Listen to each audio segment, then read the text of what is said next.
We go from here. Up. From here.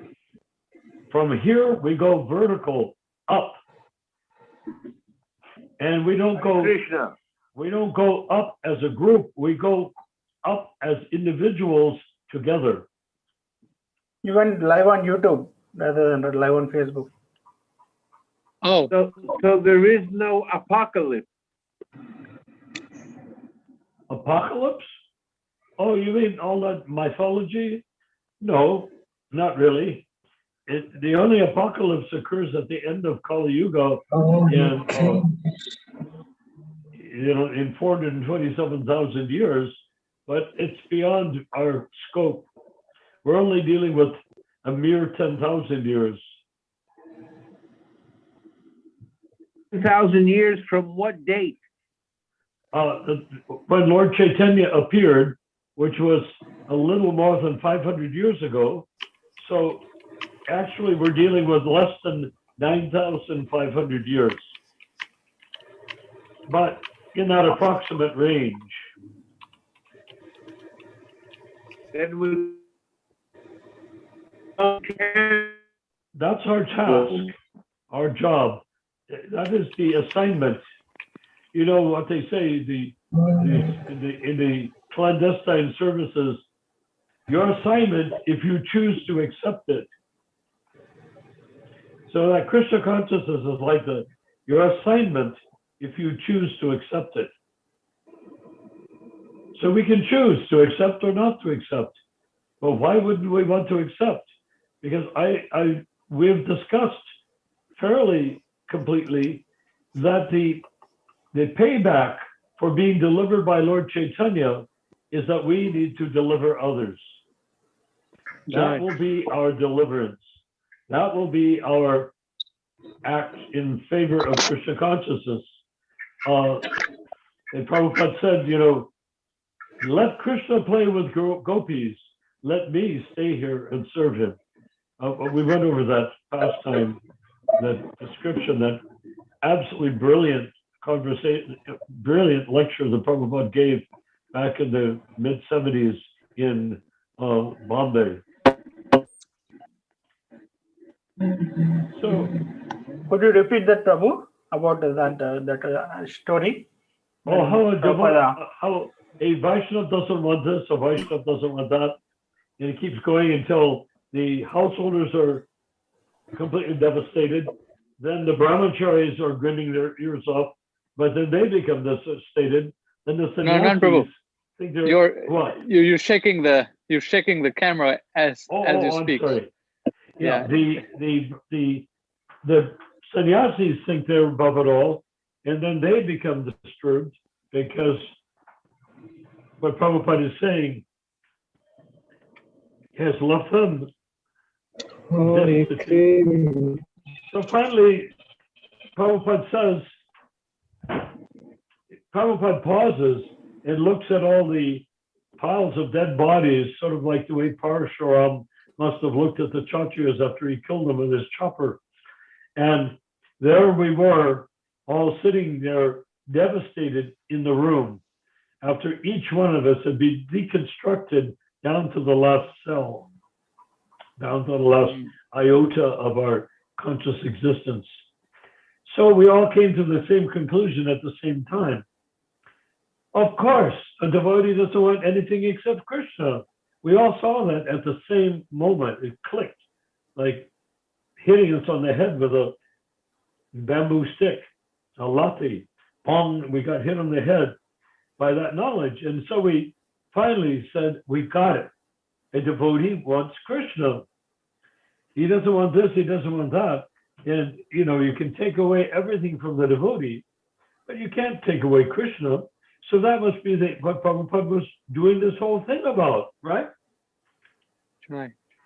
Srila Prabhupada was doing this whole exercise to get us to, like in a Zen exercise, to come to the point of realizing that a devotee wants Krishna. A reasonable conclusion, no? Yeah. So then Srila Prabhupada cries out, looks around over the dead bodies again, cries out, And a devotee does not even want Krishna. Can you imagine? He's ripped us, he's destroyed us. A devotee doesn't even want Krishna. This is our post-mortem, you know. We've already been killed. Now we can, I wants Krishna. A devotee wants Krishna. Of course, a devotee wants Krishna. And a devotee doesn't even want Krishna, he said. A devotee is saying, let him play with gopis and let me stay here and serve him. Wow. So that is the actual perfection of devotional service. It's probably one of the greatest utterances ever made by a pure devotee of the Lord. It was not in a piece of writing. I don't know if it was recorded or not. I hope it was. But can you imagine the impact of saying, and a devotee does not even want Krishna. Let him play with gopis and let me stay here and serve him. So Bhanu, I recommend that we take that a devotee does not even want Krishna. Let him play with gopis and let me stay here and serve him as one of our mottos for the for our program, for the League of 10,000 Years. The other motto, of course, is Bhakti Lata Beach. What is the means of attaining the perfection of the next 10,000 years? The Bhakti Lata Beach. How do you go, you know, Back to Godhead magazine says you're going back to Godhead. So how do you go back to Godhead? It's not possible without the Bhakti Lata Beach. Okay. You see, there must be the Bhakti Lata Beach. And that means what? Uttama Adhikari. Madhyama Adhikari, but Madhyama Adhikari is not back to Godhead. He's still in the material world in the darkness.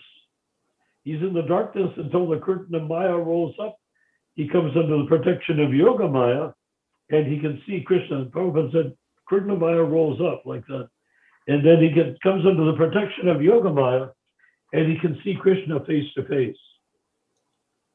So when the Uttamadhikari comes to the, I mean, when he wants to preach, does he have to come to the Madhyamadhikari level and preach? No, he comes as an Uttamadhikari. Oh, he may act like a Madhyamadhikari, but he can act like anything he wants. He can act like a Kanistadhikari. He can act like a non-devotee. Look at Rupa Goswami and Jiva Goswami. They came down and they were Malik, the Malik family, they became Muslims. Right. So right. You don't have, once you're an Uttamadhikari, you can do any damn thing you want. Because you can go into anything, just like Jad Bharat became a deer. I mean, he gods. All of the things that an ordinary, normal human being would dread with every ounce of energy in his power of dreading, a pure devotee can do that without hesitation. Yeah, according to, I think, Shastra, or what Prabhupada says, the Uttam Adhikari comes down to the Madhyam Adhikari platform. That's why I think, but like you have said, you know, once an Uttam Adhikari, he can act in any way he wants, basically. If I have $1 million, I can. If he comes to the Madhyam Adhikari platform, does that mean he's not in his rasa with Krishna? No. Does he give up his rasa with Krishna? No. Then he can't be a Madhyam Adhikari. Right. So Prabhupada says he comes down to the Madhikari because he's coming down as a pure devotee. Madhyam Adhikari in his higher stages is a pure devotee. Yes. But perhaps Prabhupada was saying he comes down into a human body to be a guru, to be an acharya in a body instead of being in Krishna Loka with Krishna in his spiritual body. And certainly the pure devotee does not come down only in his spiritual body. That's a fact. I've seen Prabhupada's spiritual glimpses of Srila Prabhupada's spiritual body, and it doesn't look anything like Prabhupada whatsoever. Can we say that these so-called disciples that Srila Prabhupada made are his entourage? meaning that, like when when the pure devotee comes, does the entourage also come? Well, yes and no. Prabhupada comes down, and it's like when Lord Chaitanya appeared, he didn't bring Rupa Goswami with him. Right. Rupa Goswami appeared. Right. Haridas Thakur appeared. Brahma came down and became the Namacharya. It's not that Lord Chaitanya said, come on, guys, we're going to do this. I don't think so. He came down and manifested, but he was such a desirable personality that who could resist coming down to be with him?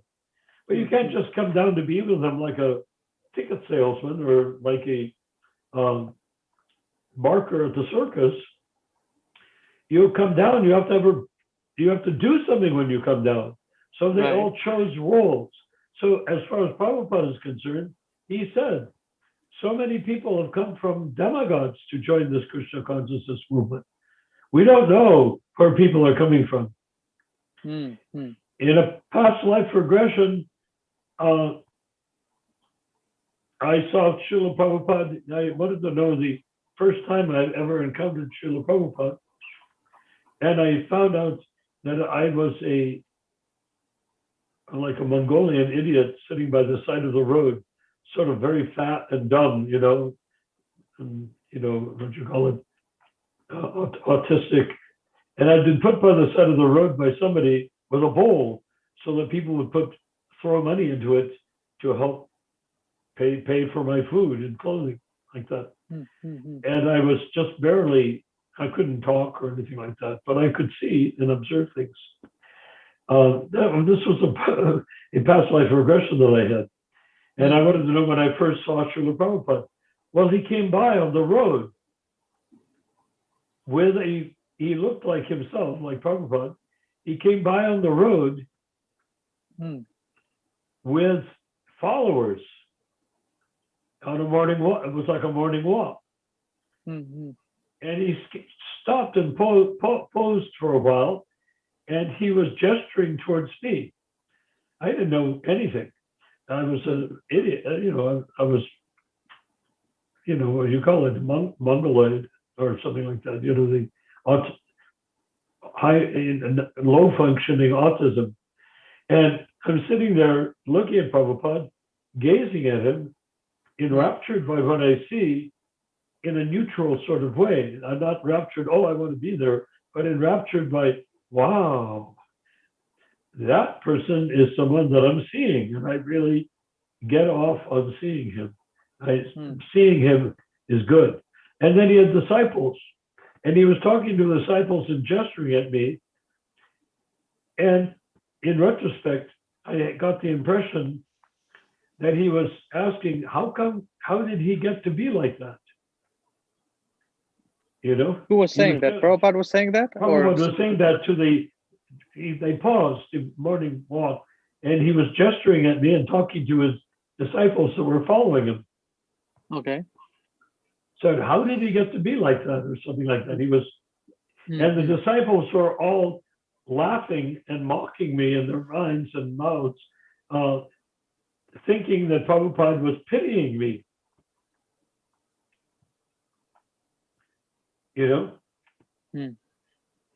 But he wasn't. He was giving me his diksha, really, the causeless mercy. By his gesture, he was owning me. He was branding you. Spot. But the disciples didn't think it was like that. They thought, oh, it's this poor village idiot that's sitting by the road begging. And Prabhupada is saying, oh, the poor beggar is there. But he wasn't saying that, I don't think. I think he was saying, what is the condition of how has he gotten to that position? He was saying that to them, but he was also saying it to and for me. How did I get to that position? He was saying, but the disciples didn't know that he was doing that. They thought he was just looking at me like a pitiful victim of a pitiful, what you call it, a pitiful person, a person to be looked down on and pitied, because they were smart brahmacharis or whatever. They were looking down on pretty much anybody, the way brahmacharis do.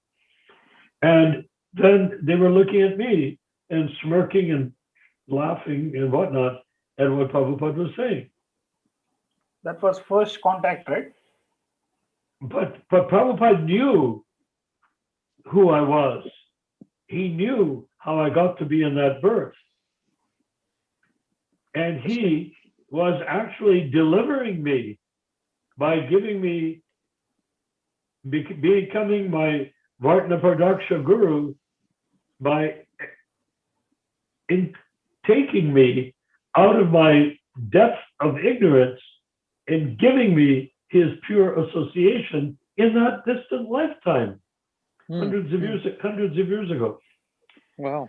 Hare So Krishna. now, would you like to know how I became an idiot? Please. Don't say anything. Okay. I may be an idiot now, but it would not be polite to say so. Okay, but do you want to know how I became an idiot in that lifetime?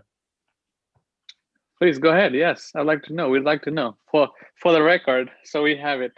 Yeah, yeah. Then you'll know how I am an idiot in this lifetime too.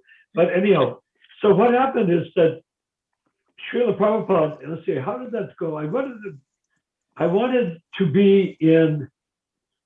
Oh yes. I wanted to be. I kept on trying to trick the regressionists. The first time that I described in this session, one of these sessions, what was the time I had my highest spiritual ecstasy in a previous life?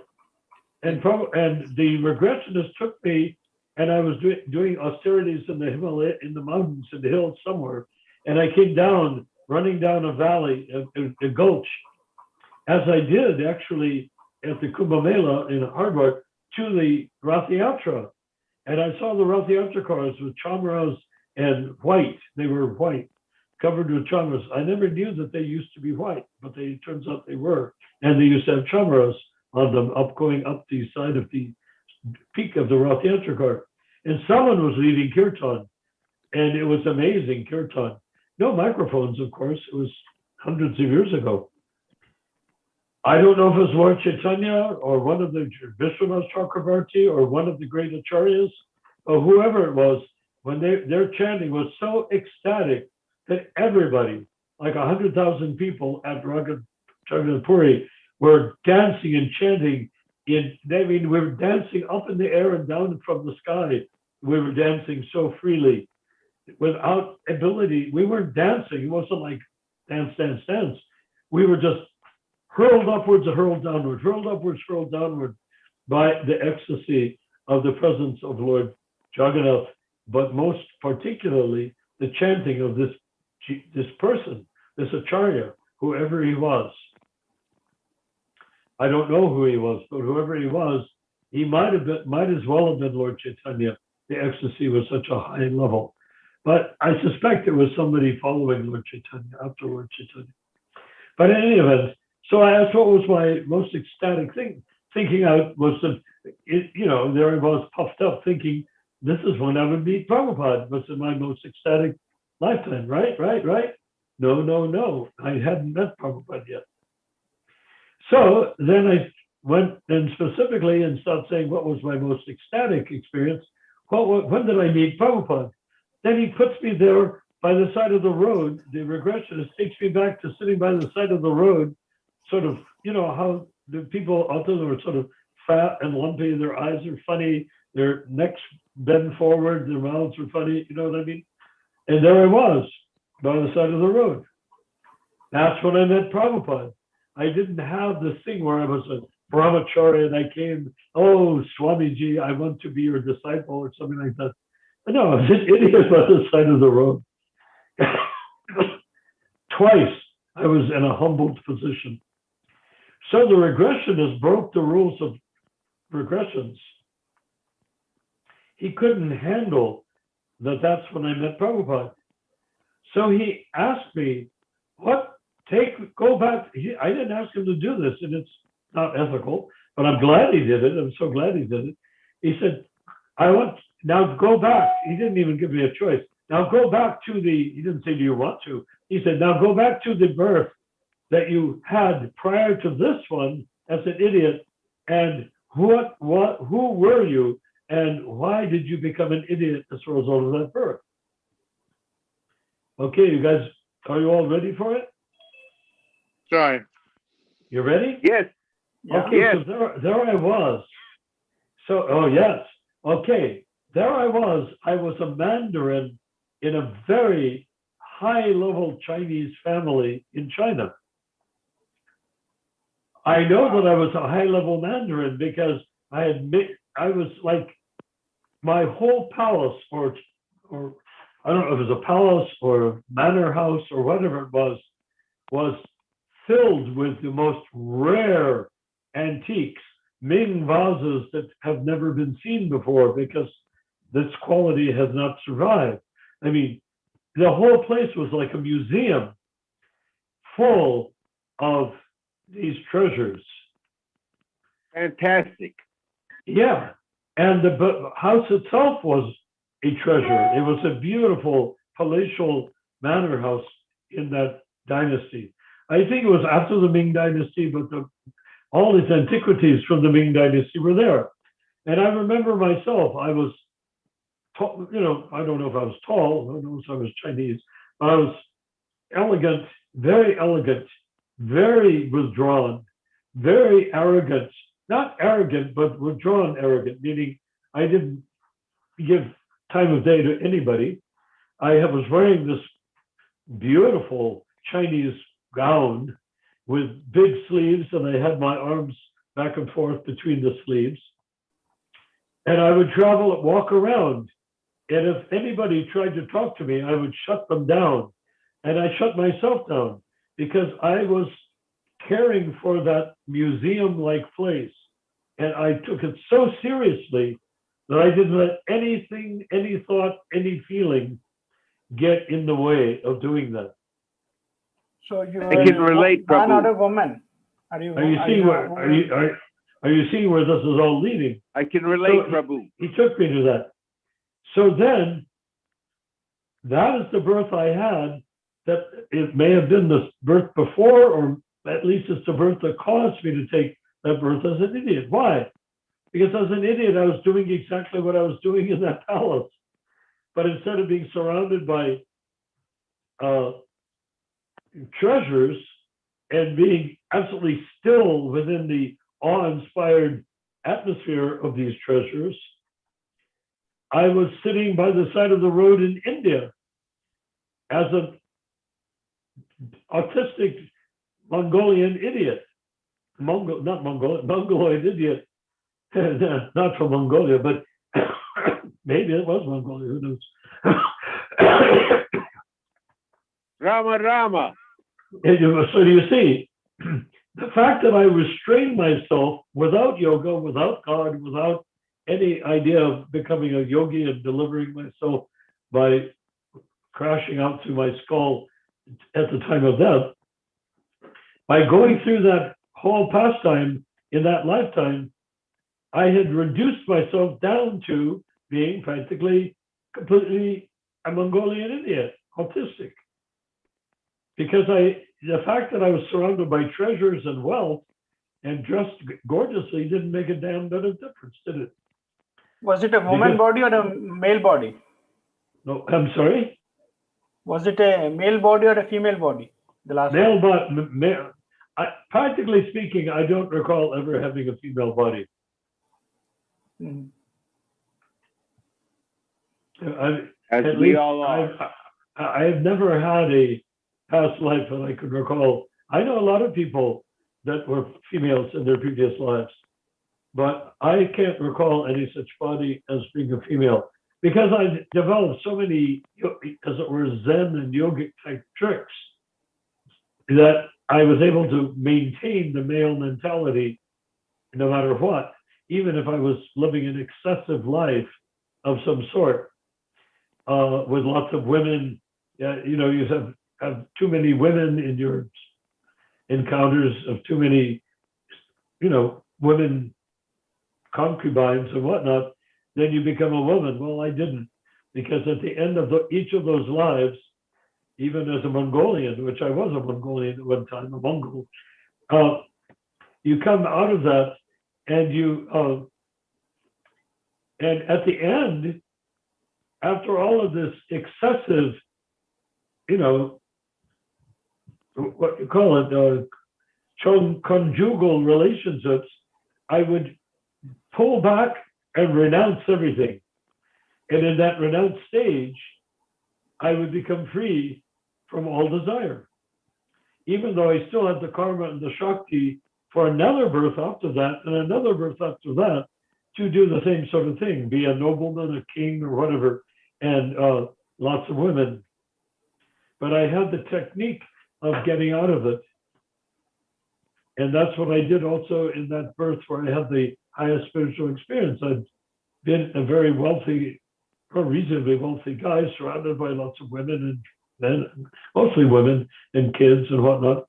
And then apparently they all got killed, massacred, maybe by the Muslims or something of that sort.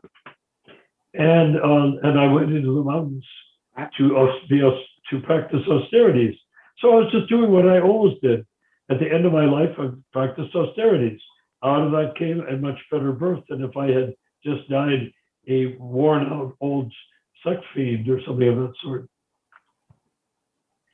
So anyhow, that's that. Everyone has their individual story. Mine always intrigues me because it's, even in my experiences, it's pretty damn unusual in lifetimes I've had.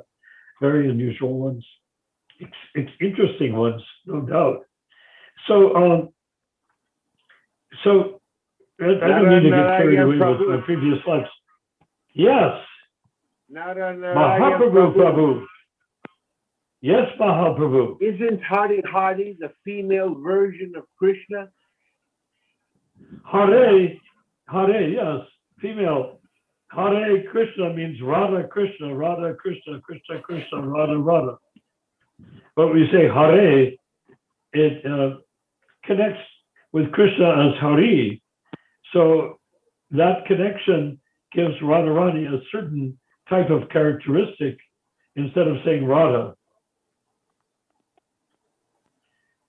Everything is like that. My goodness, I see flowers coming. There's flowers being introduced to this person carrying the spiritual master of the universe up the stairs of Varshana, which is the doorway to Vrishabhanu's palace. And Vrishabhanu's palace is the home of Radharani, who is the queen of the universe, of all universes, of Krishna Loka. She is beyond the queen of anything in the material world. She is the queen, Vrishabhanu's daughter. She is the queen of Krishna Loka as Krishna's consort. If we understand that, we have nothing more to worry about in this or any other lifetime. I mean, what else is there to worry about? Oh, my dear Lord, O Son of King Nanda, together with Vrishabhanu's daughter, has no shelter but Radha and Krishna. Humbly praise Narottam Das Thakur. Hare Krishna, Hare Krishna, Hare Krishna. Krishna Krishna, Hare Hare, Hare Rama, Hare Rama, Rama Rama, Hare Hare. That is going up the steps to Varshana, which Mahaprabhu so kindly is demonstrating. Not me, but Bhagavad. And I get to be the donkey pulling the cart with the guru of the universe sitting in it.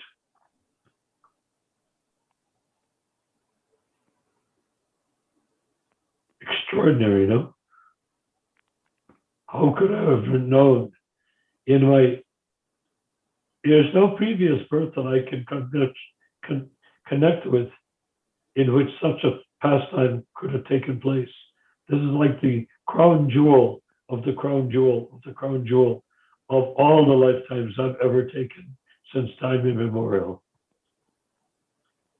Just for this one moment of carrying Prabhupada up the stairs to Vishwabhanu's daughter's palace named Barshana.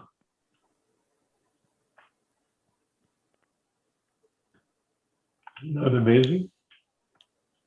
Yeah. There's no way to measure it, no way to calculate. It goes beyond, my body is flesh and blood, same body. Well, actually, every 7 years you change your body, but the same essential genetic structure as then and now. But that was not a genetic structure carrying Bhagavad up the stairs. That was a blessed Jiva carrying Prabhupada up the stairs. Inside of the gross and rather strange-looking body of Narayan Das Vishwakarma. So now here we are. We're here here we are in the midst of that same pastime, but now we're calling it the League for 10,000 Years of the Bhakti Lata Beach for 10,000 years. Now we're doing that. That picture led to this. And all of you, my dear associates, from thousands and millions of lifetimes previously, you come and we're working together. And let's work together seamlessly.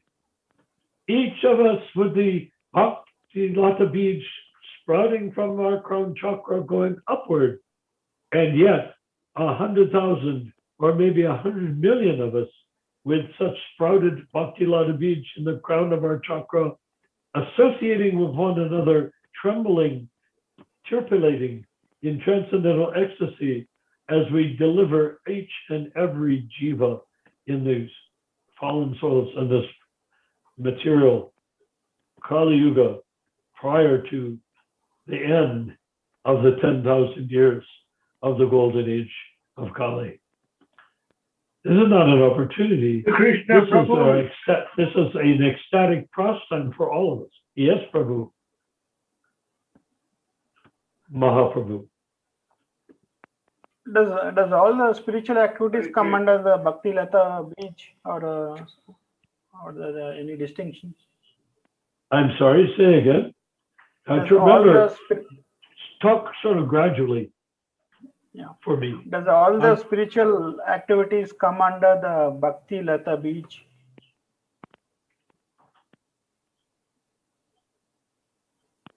What comes under? Of course.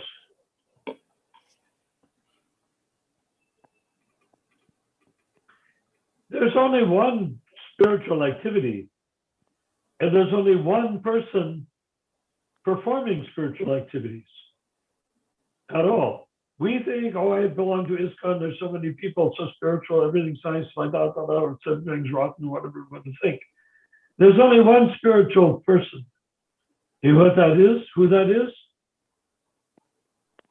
Banu? Ourselves. Who is that spiritual person? That one spiritual person. That one jiva that is making spiritual advancement as we speak. Who is that person? Huh? Also, the soul. The soul. No, it's you. Yeah. You can say the soul, but how can you talk about the soul? Are you the soul? Are you the soul yourself? Of course. I'm the soul. Yeah, so how can you say the soul? When you say the soul, that is objectifying yourself. Yeah. It's like saying I'm the body, and I'm the body, I'm talking about the soul. The soul. No, not the soul. You could say me. Aham Brahmasmi. Yeah. I am the soul. When you say Aham Brahmasmi, you're the only soul that exists. You see? Yeah. And when we get together 100,000 or 100 million souls, each one is all by himself. Does that make sense? But then you say, but what about associating with devotees? Yes, he's all by himself, and so are you, and so are you, and so are you. You look at this crowd, imagine that they have rays of light coming out of the top of their skull, going up to Krishna Loka. Each one. That's the Bhakti Lata Beach. Each one, not a group one, each individual one is doing that. And if each individual soul, the light is going up, the Bhakti Lata Beach is going up like the beanstalk of Jack and the beanstalk, going up, each one, then you're all by yourself. Prabhupada described it this way. He never accepted that there is a group. The ISKCON society has made it individual philosophers, not a group of philosophers. He said specifically, it's like you're in an airplane. Everyone is flying their own airplane. And what is the airplane? It's me, the Jiva. I am flying myself. I'm flying who I am. And you're flying who you are.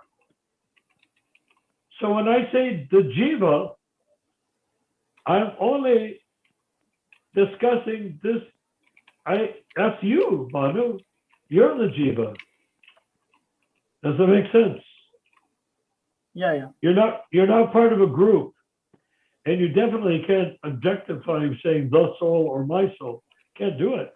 It just doesn't work, practically speaking. There's no practical way to objectify the soul. The soul is not a group, it is one. Yeah.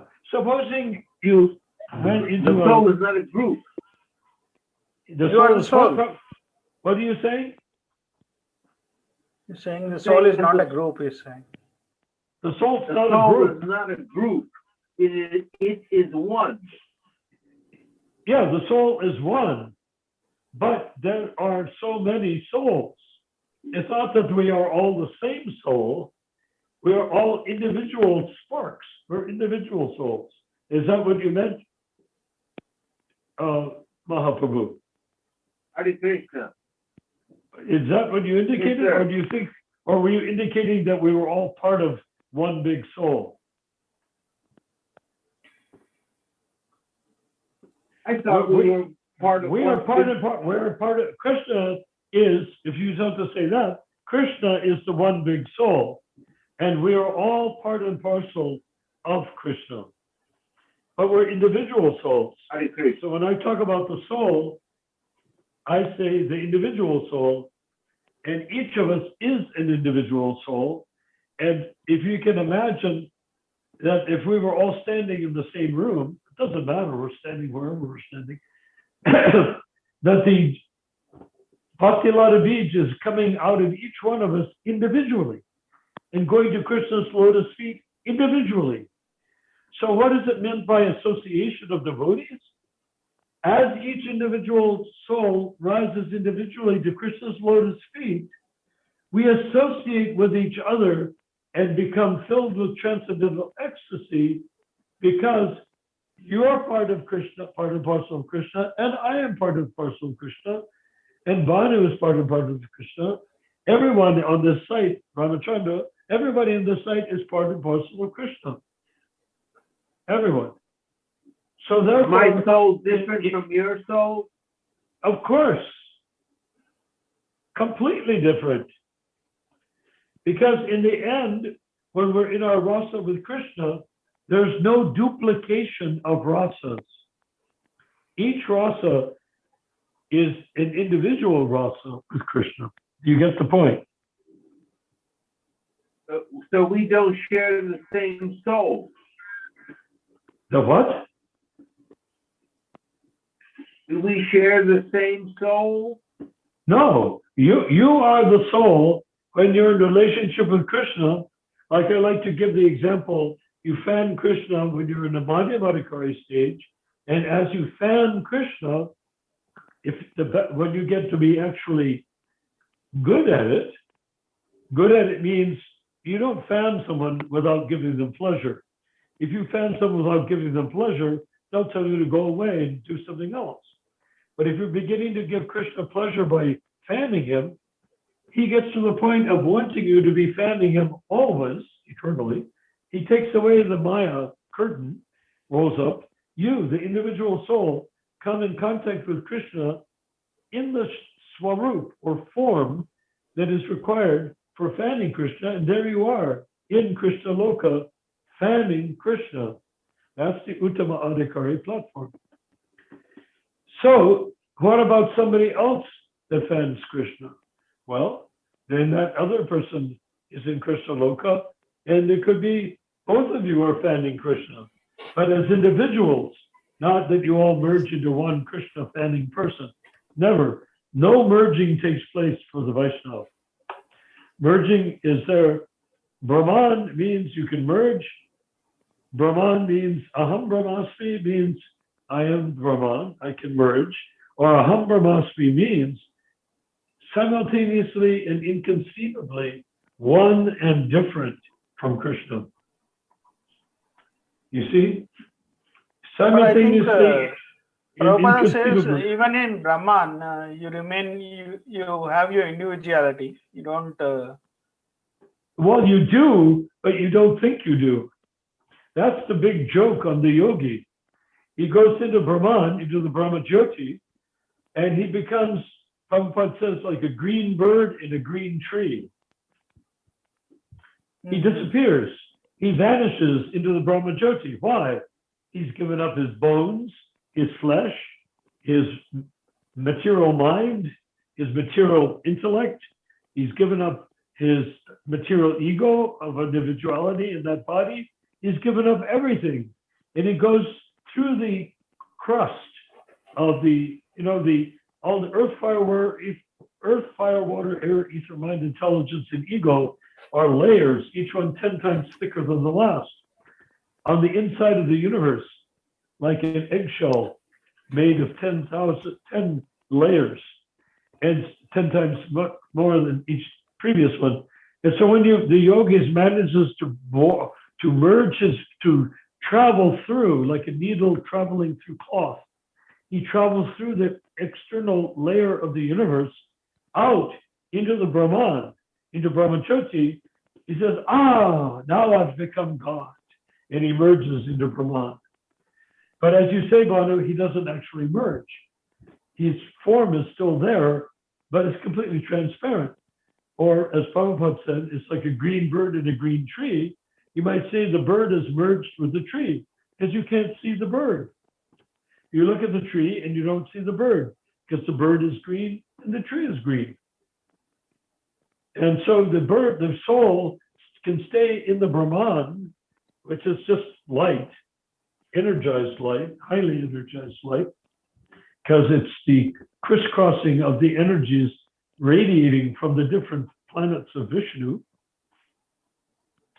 So it's very intense atmosphere. But he's there in that intense atmosphere saying, I have become God.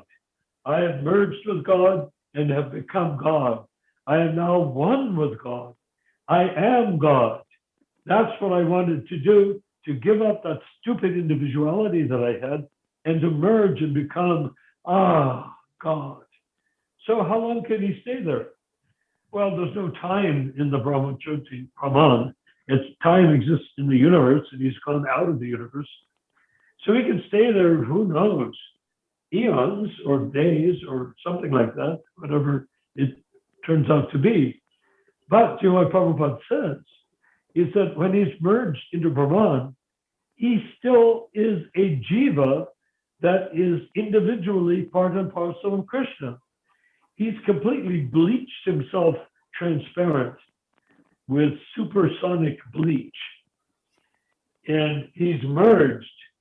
But the jiva can't stay merged forever because something like that.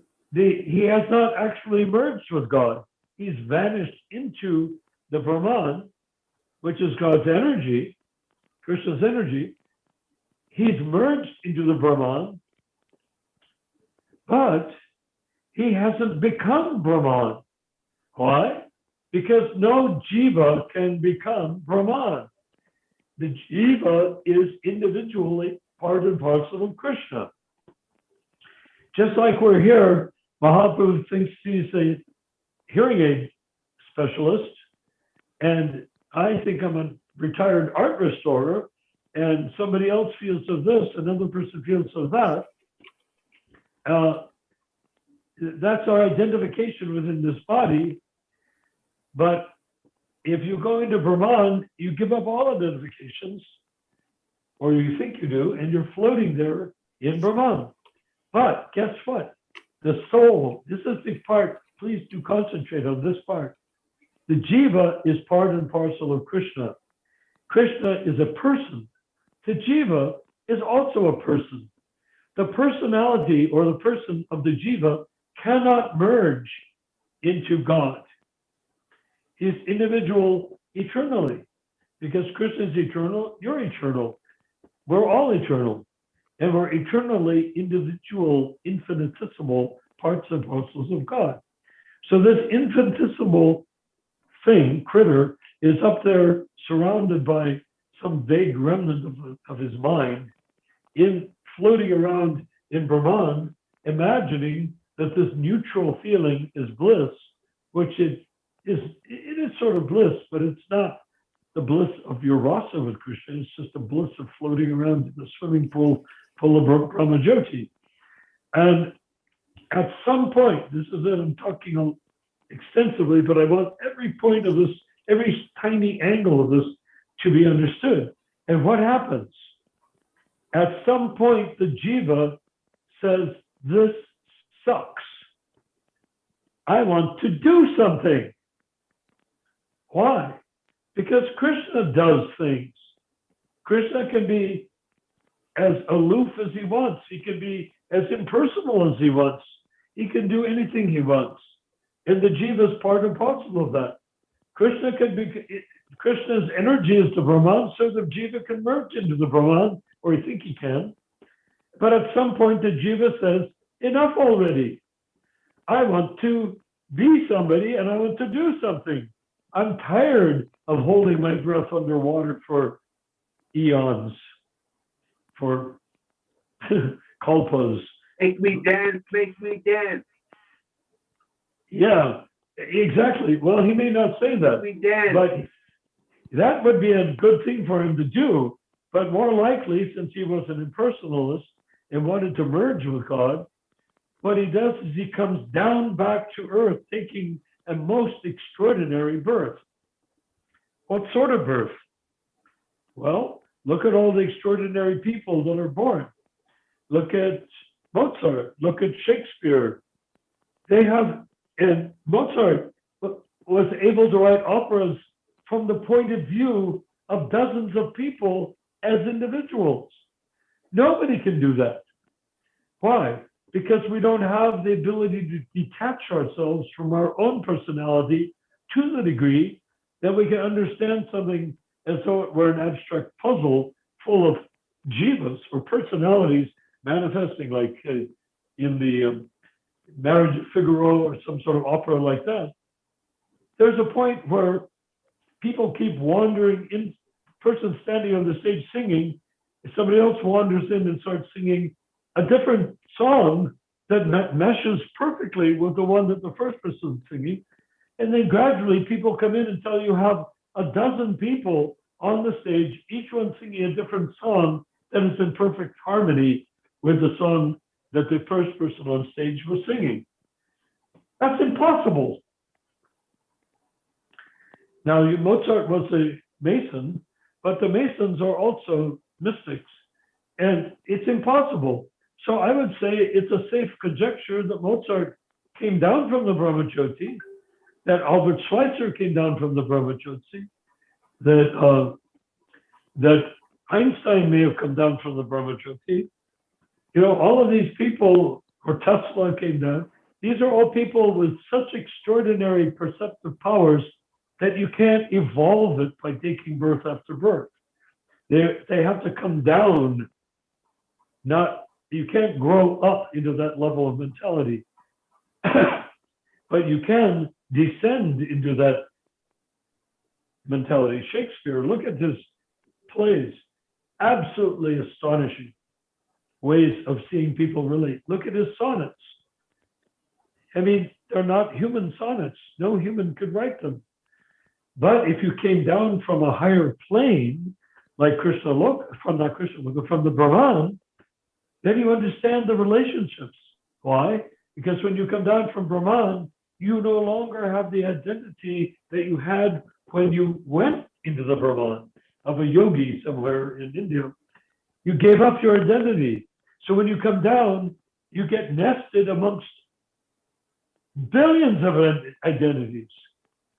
And because you're a soul that came down, not a pure soul, because you didn't become a devotee, but you come down and you get into a body like a Shakespeare body or Mozart body, something of that sort, then at that point, you understand everybody from every angle of vision, because you see that everyone is essentially the same.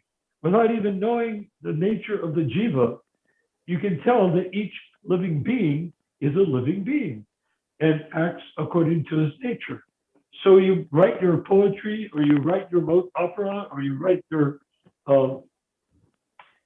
play, or whatever it is, to show the vital interactions that are possible that no one could be able to think up with their brain based on the experience of the birth that they have taken on planet Earth. That was pretty long-winded, but did you get the point? Yeah. Is there any part of the point that you didn't get? I said that basically, excuse me for a second. I said that basically for Mahaprabhu. Why? Because I think he was verging on the idea that when the soul becomes liberated, all the souls merge together into Krishna's form.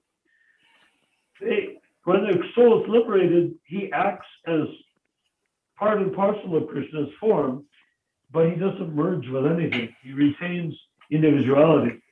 And that's what I'm saying about our league for 10,000 years. We need a league of 10, we need a league of 100,000 or 100 million, or how many ever come, individuals vertically engaged in the Bhakti Love of each, never merging with Brahman, never becoming one with each other, being individually with each other forever. Does that work for you? Yeah, right. Why Were you able to follow what I said, or did it just turn into a blur after a while? Mahaprabhu? Be honest.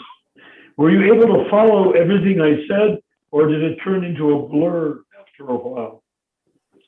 Mahaprabhu, were you able to follow? Any questions? Any doubts? Mahaprabhu. Mahaprabhu?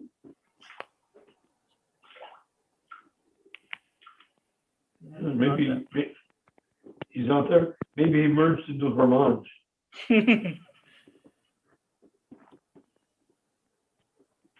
It sounded to me as though he was suggesting, what happened to Mahaprabhu? I did all of that for him. He will be coming in, I think so. Enjoy. Is he still on or not on? He's on, but is not showing up in front of the computer. I wonder if he heard all of that. I did that just for him. For everybody, but okay, now Bhanu, did you follow the math? Did you follow the algorithms that comprise what I was saying? Or was it just a bunch of words and you sort of couldn't grasp them all? I didn't follow. I did follow it.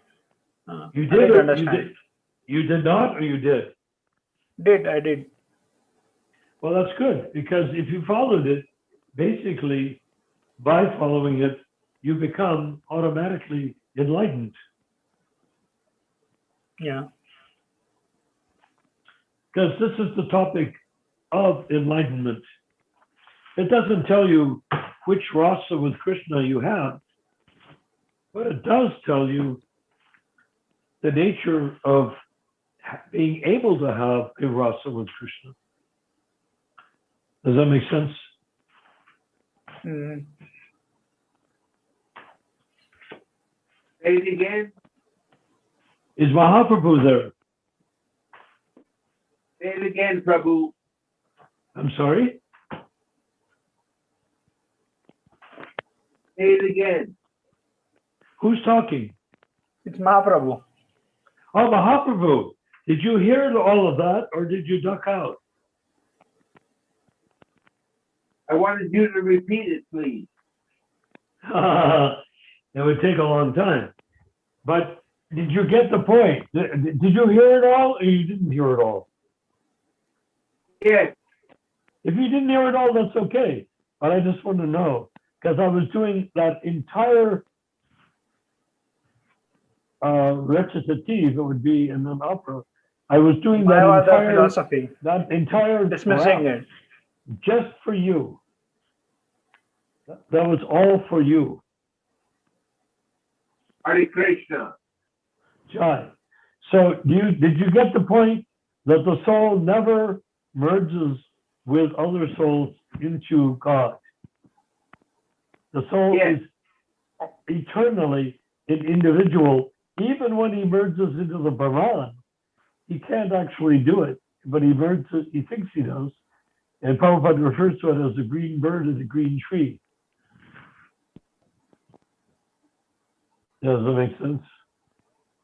So what is the difference between Mayavada philosophy and Brahma merging with Krishna, Brahmavadi? Is it? What's the difference between the Mayavadi and the devotee? Brahmavadi, the merging impersonal Brahman. Mayavadi and the impersonal Brahman. Well, no, the Mayavadi doesn't get, it has absolutely no connection with the Madhyamadikari. They're on opposite universes. The Mayavadi is trying to merge with God. The Madhyamadikari is developing his unique. No. The Mayavadi and the Brahmavadi are the same? What? Mayavadi and the impersonalist are the same? Oh, yes. The Mayavadi means, Vadi means purveyor, person. Mayavadi means a Mayawala.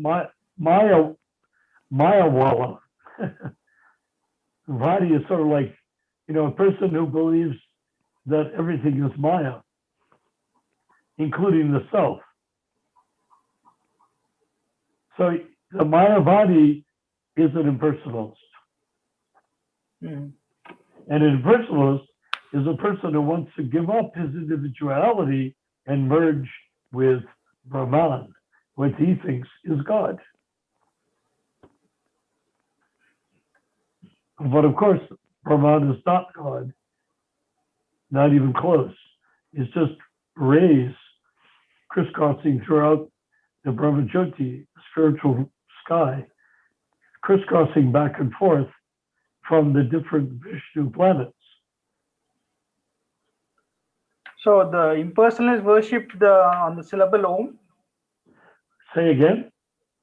Do the impersonalists worship on the syllable Om? Do they meditate on the syllable Om? It sounded like balloon. Syllable Om. Mantra Om. Say very, very syllable. Did you say syllable? Yeah. Om. Well, Prabhupada said Om is actually a abstract version of Krishna. That Krishna can be, you can say Om not meaning Krishna, or you can say Om meaning Krishna. That Krishna is Om. But if you look at the Omkar, it's male and female, right? Yin yang. Yin yang is male and female. The male has a drop of female, and the female has a drop of male. But say your question again, Anand, please.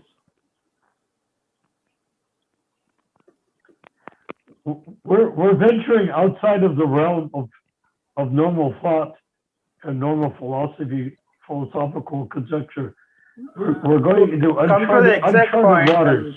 What? To come to the exact question, what I was asking is, to get to the impersonal Brahman universe, do people worship on Om as an aspect of Krishna, or can they worship any other demigod or impersonal form of Shiva and get to impersonal Brahman? They don't get anywhere, but worshiping Shiva only gives you material Shakti. There's nothing spiritual to be gotten from Shiva. If people worship Shiva because they want extraordinary power, like the Banasura demon, not Banusura, but Banasura demon, wanted 500 arms, so he prayed to Shiva and he got 500 arms. So impersonal Brahman is the worship of Om. Yeah. Nobody worships Shiva to reach Brahman. You just meditate on Brahman to get to Brahman. Meditate on Brahman means? The Brahmajyoti, the light between the spiritual planets. But the Mayavadis or the impersonalists think that that light between the planets is the essence of God's highest existence. They don't realize it's a byproduct of a planet on which innumerable Vishnus are living.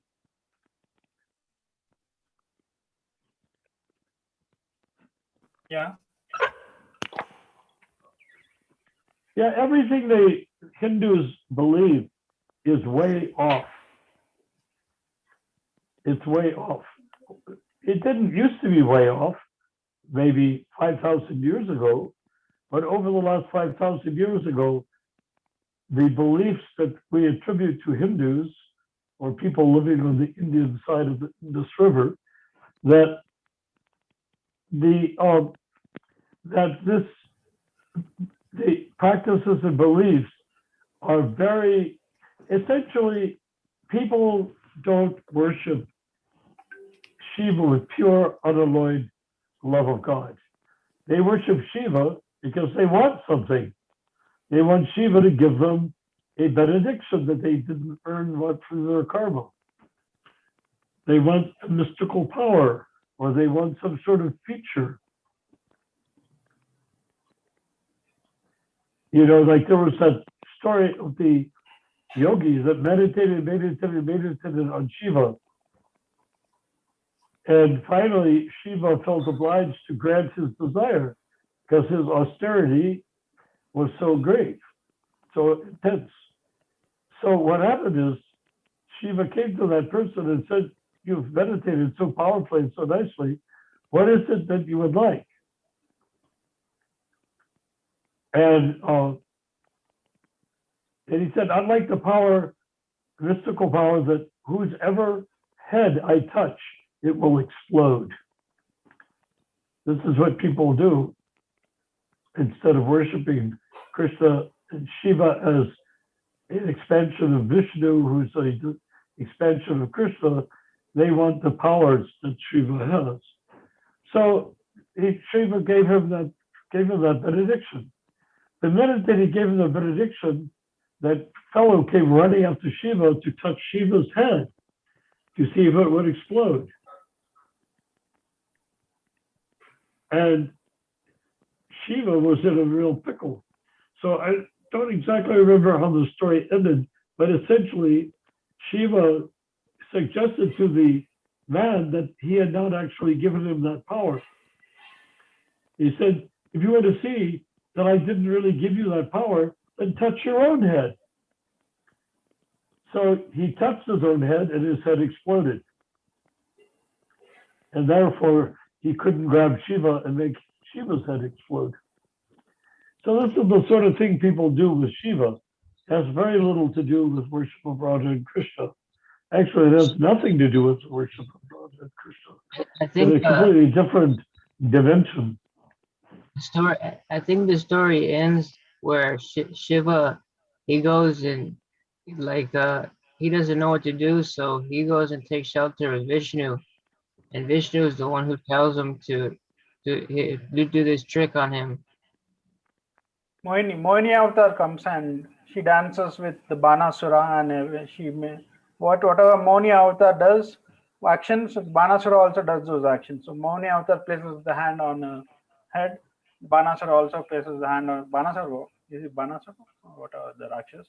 He also places the hand on his head, and that way he gets destroyed. Oh, with Banasura got into a fight with, I guess, Vishnu, no? And they fought and they fought and they fought. He got all those 500 arms and gigantic body because he wanted to be undefeatable. But he was so undefeatable that nobody wanted to fight with him because they'd just get killed or beaten up.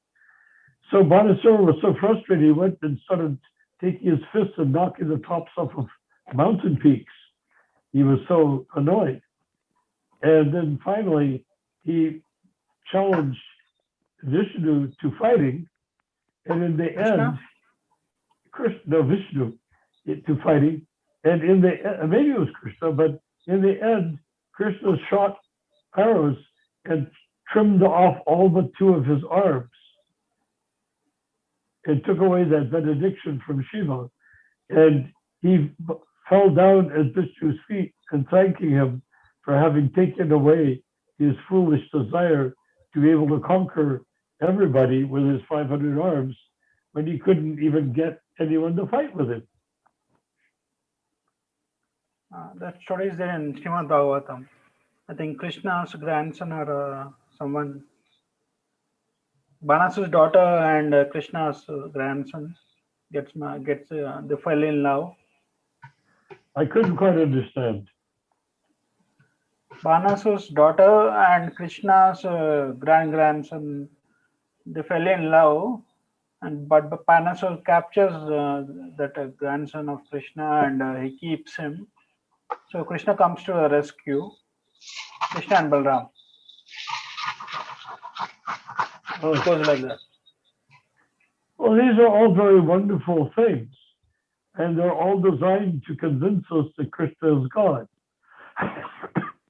But you can convince Krishna is God even without those pastimes, and simply chant Hare Krishna on your japa beads or your kirtan, and you'll get all the benefit of reading all of those shastras.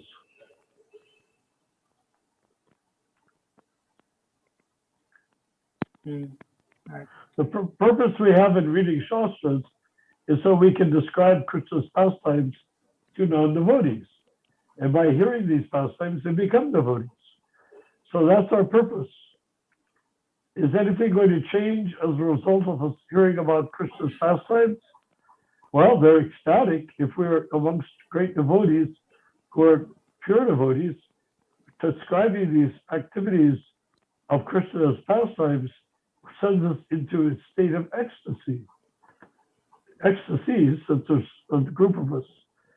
But on the ordinary level, the purpose is simply to engage people to begin to serve Krishna. Yeah, right.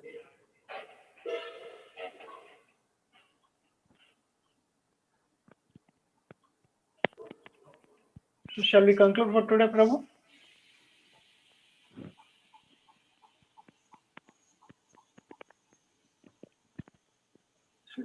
Are you sleeping, Prabhu?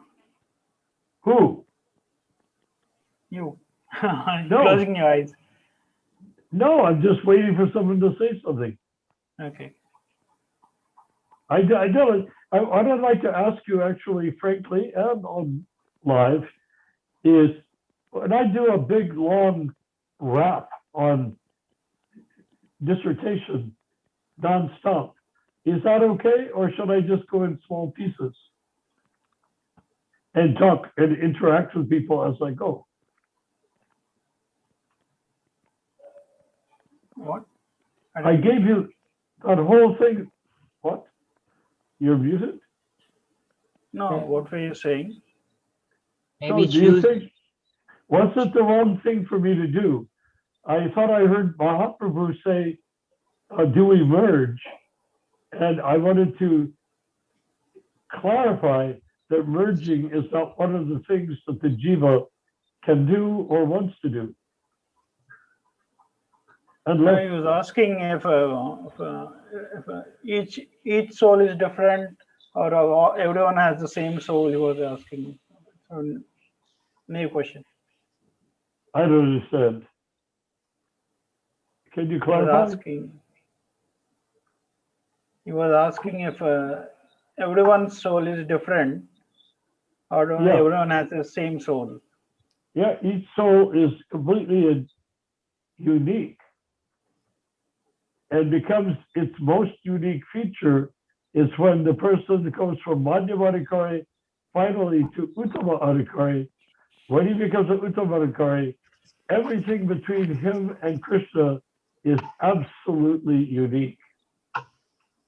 Therefore, everything between him and other souls is absolutely unique. That's the nature of it.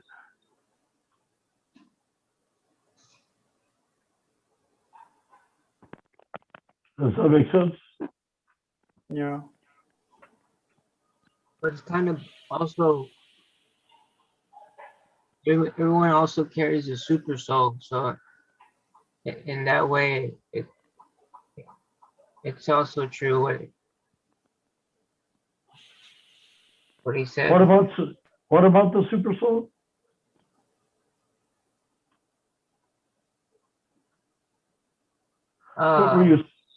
What were you saying about? Who was asking if everyone, every soul is different, or if everyone is part of the same soul? Or Are you talking the soul or super soul? No, This was- Mahaprabhu Are was we asking all that. part of the? Is the super soul the same? Are we all part of the same soul? No, we're not. Who? Are we all part of the same? We're all individual parts and parcels of Krishna. We're infinitesimal, and we never cease to be parts and parcels. We never join or merge with anybody. Yes, we don't merge, but we Individual. are super soul as well. That we're Krishna is a blazing fire, and there are sparks in that fire. Each spark is different in the fire. Each spark is an individual soul. Yes, each jiva or soul is different, both in his various bodies and in his identity in the spiritual world in relation to Krishna. But there's nothing about our material activities. Huh? It's all the parcel of the same source. Yes. One source. What is the source? Is that correct? The source is Krishna, no? Yes.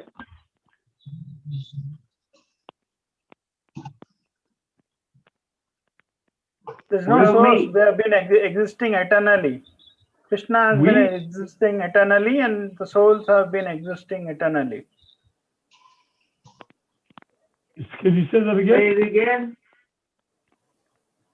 Krishna has been existing since eternity, and the souls also have been existing since eternity.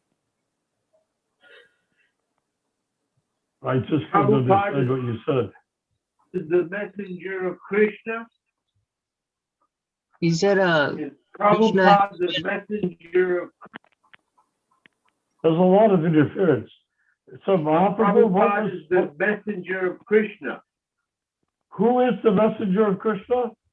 Prabhupada is a messenger of Prabhupada, Krishna. the messenger of Krishna. Oh, Prabhupada, yes. But the way he's the messenger of Krishna is in the Vaishnava Sampradaya, or lineage of disciplic succession. If you go up the line to Bhaktisiddhanta, Prabhupada, to Bhaktisiddhanta, to Gaurkishore, to Thakur Bhaktivinoda, all the way up to the great acharyas, Madhava, and you keep going up above Madhava, you eventually come to the head of the Sampradaya, or the origin of the Sampradaya, which is Lord Balaram, Krishna's first expansion and brother. So we are all going up we're being dragged up the disciplic succession by Lord Balaram, who's the head of the disciplic succession. Take away the disciplic succession, and nobody goes anywhere. You go vertical. I'm sorry? He went off. He will be joining, I think. Disconnected. What's happening? He got disconnected. Mahaprabhu got disconnected. Carry on.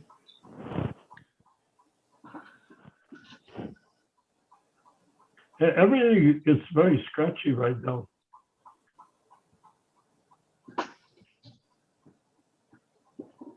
Are you able to hear everyone? Say again? Are you able to hear us? Slowly, please. Are you able to hear us? Do I want to hear you? Yes. He's asking if you're able.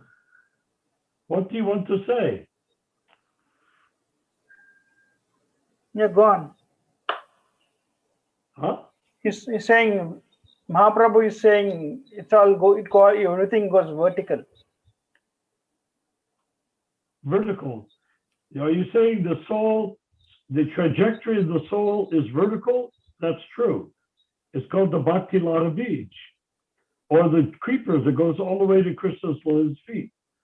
There's no horizontal activity for the soul who is interested in spiritual life. In the Kanista Adhikari platform, everybody's pretty much horizontal, practicing verticality. Everybody's practicing vertical during kirtan and reading and chanting japa and stuff like that, but they tend to go back to horizontal when they stop doing those things. Because they got things to do. They have to cook dinner, they have to drive a car, they have to do all these different activities. So even though when they're doing their spiritual life, vertical to a large degree or to some degree, but when they go back to their bodily life, then they have to be horizontal because the body does not exist vertically. The body only exists horizontally. Who joined us? Mahaprabhu. Oh, yeah. okay. I lost power. I had to reconnect. I'm sorry. Not a problem. No problem. So All right. what, did you understand that the souls never merge with each other? The souls never merge. With each other. My soul is different from your soul. Eternally. How can that be? Said, what? How can that be? Because we're all part and parcel of Krishna.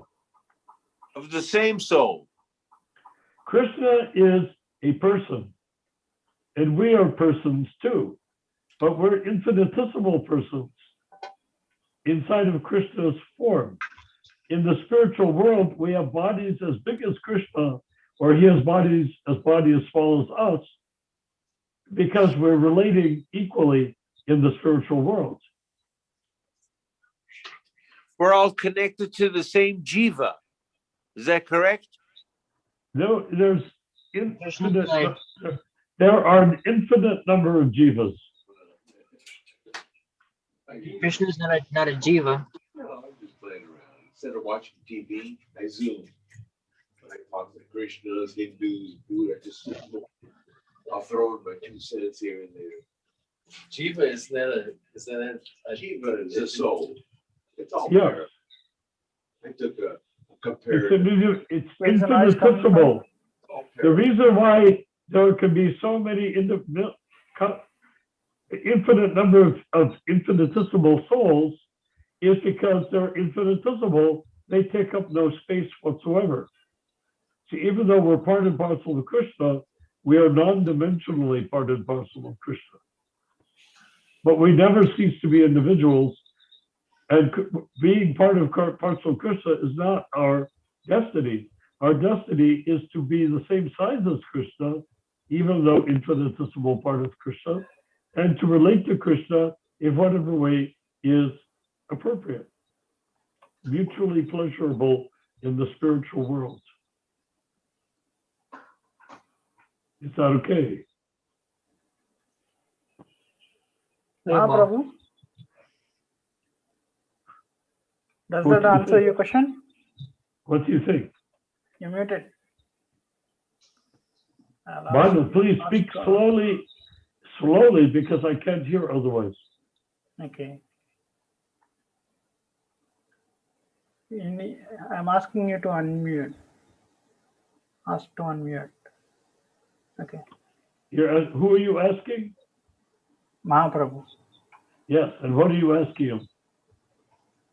I mean, asking him whether his question is answered. Oh, like that. I get the strange feeling with Mahaprabhu that somehow he thinks that the souls all merge together into Krishna, but they don't.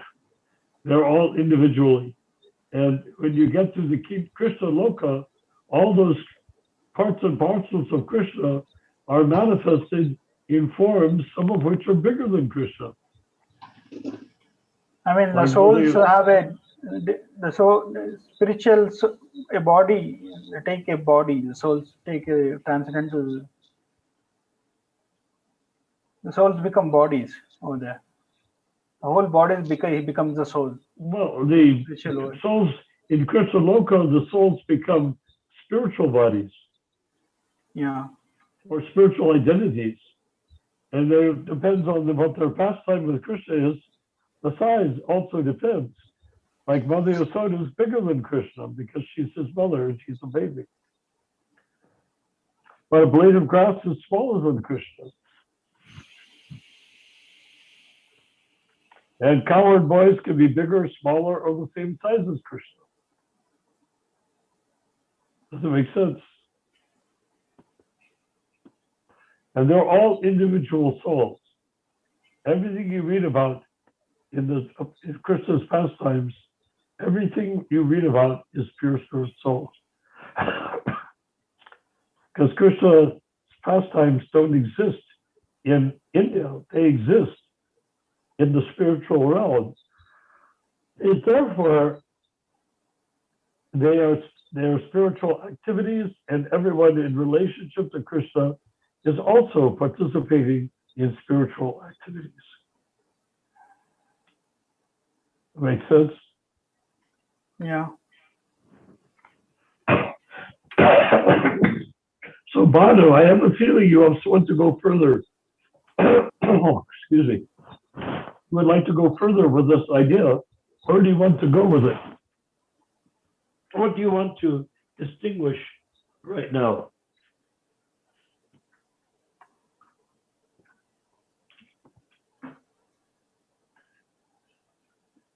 I think we have covered some ground, today, about impersonal aspect of it. Oh, Banu, please, slowly. I can't understand. It sounds, if you could hear what it sounds like to me, you'd be amazed.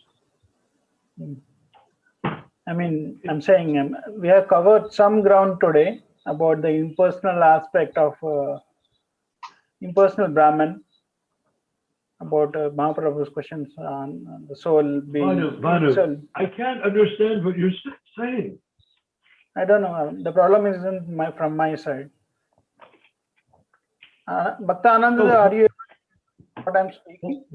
Just talk slowly for one thing. What are you asking, or what are you saying? He said, I'm saying we covered some ground today. Yes, that, we did. answering various questions like about an impersonal subject, So and then Mahabharata question. everything we are doing is to get away from, to avoid the horizontal platform of Aniyabalasa Beach, meaning horizontal conversations. Everything we're doing is to take us out of our bodily relationships into a vertical, a gathering, a bouquet, like a bouquet of roses, of vertical. Roses are all vertical. We don't want horizontal, we want vertical. And when we get vertical, then we can make sense out of Shastra, we can make sense out of our relationship with Srila Prabhupada, and we can approach the understanding of what it would take to become a Madhyamadikari. All of which is vital for the golden age of Kali. Golden age of Kali means how many people can we get to be totally vertical without a sense of their body identity? How can we get that to happen? Because the minute we get that to happen, it'll turn into a forest fire of happening. If you get like 50 or 100 people speaking from the spiritual platform consistently, just imagine what a non-devotee will feel when he comes across that type of conversation. Practically, he'll become a devotee instantly. I'm not talking about shaving head and chanting 16 rounds. I'm talking about consciousness. So that's our goal, right? That we want to reach the spiritual platform in our conversations so that we can then speak in such a way that everyone immediately feels their Bhakti Lata Bij, their devotional creeper, triggered simply by us talking to each other, and they can hear what we're saying. They will become transformed. Does that make sense? Yeah.